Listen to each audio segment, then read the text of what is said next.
Okay, my name is Vavah, and I'm in Physics 1402 at Mountain View College, and this is my simple electric motor. A brief history about this motor: it was first invented by Michael Faraday in 1821, and he was the first to demonstrate electromagnetic motor. So all you need are three items. You need a AA battery, like so. You need some copper wire. I'll talk about this. And also you need some neodymium magnets. And the reason you use these types of magnets instead of regular ceramic magnets is that they aren't strong enough. These are really strong magnets, as I'll demonstrate. You have to be careful with these.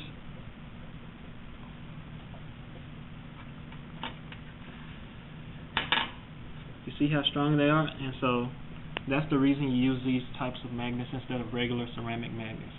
And I bought these online. You can find it on eBay, or certain websites sell them. And if you don't want to get it online, you can also look at Walmart, check Walmart, or you can get it out of earphones. If you break apart some old earphones, they might have some of these in them. And also some name tags tend to have these types of magnets in them. And the copper wire you can find at any home department store or Walmart. And the batteries you can also find at pretty much any store.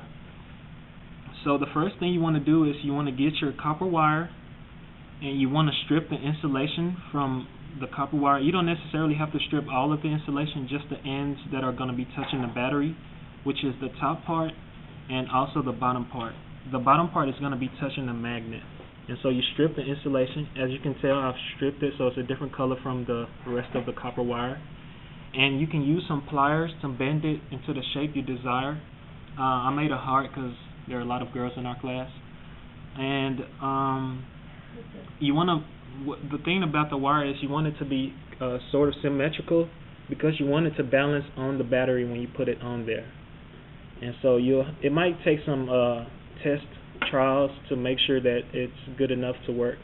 But this is probably the hardest part of the project, getting the copper wire to bend into the shape you want and for it to balance and work properly.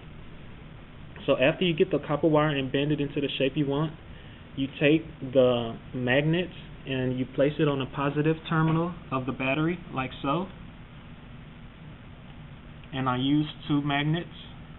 You can use more than 2, 1, but you'll have to reshape the wire to make it work. And also I created some dents on the top of the battery. You have to be careful when you do this. Don't bend it too much or the battery won't work.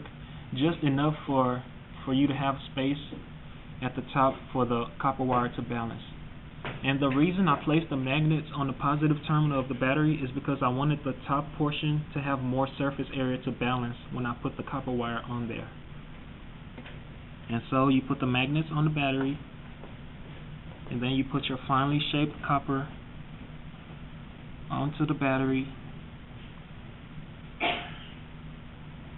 and there you have a simple electric motor. And when I did this at home, I used a different battery, and it was able to spin for over 30 minutes. So I'm sure this can keep going for a really long time, as long as the copper wire stays balanced and it's not touching the magnet. So some tips on doing this: the type of copper wire you choose is very important. Some brands of copper wire are harder to shape because there are different gauges. And also, the more copper wire you use, the more resistance you have in the circuit, and it'll make the copper wire get very hot, so be careful with that. And the magnets, you want to use magnets that are big enough to attach to the battery, but not too big where they will take up too much space, because you want the copper wire to be able to spin around. And also make sure that the copper wire can fit around the circumference of the magnet, but not enough to where it's squeezing on it. You want it to be able to touch, but not squeeze it, because you want it to have room to move around. And it'll take some trial and error to get this all working properly, but overall it's an easy project.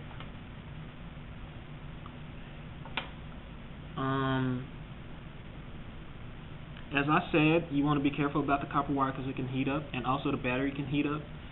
And the scientific explanation, or the theory behind this project, is that when you put the copper wire on, electrons are conducted from the battery to the other side. So basically you're short-circuiting the battery, and that's how it's working. And the Lorentz force equation says that the net force resulting from a magnetic field on a charge Q is F is equal to Q and V times the cross product of B. And you have the most force when the velocity of the particle is at a 90-degree angle to your magnetic field. And with these magnets, you have the magnetic flux or the magnetic field lines going from north to south, and it stays the same, which is why it's called a homopolar motor, because that doesn't change. The magnetic field lines stay the same. And when the electrons come from the battery, they go and they tangentially pass the magnet, and so you have torque, and that's why it moves. The wire is just showing the torque from the electrons moving, and you can see that again.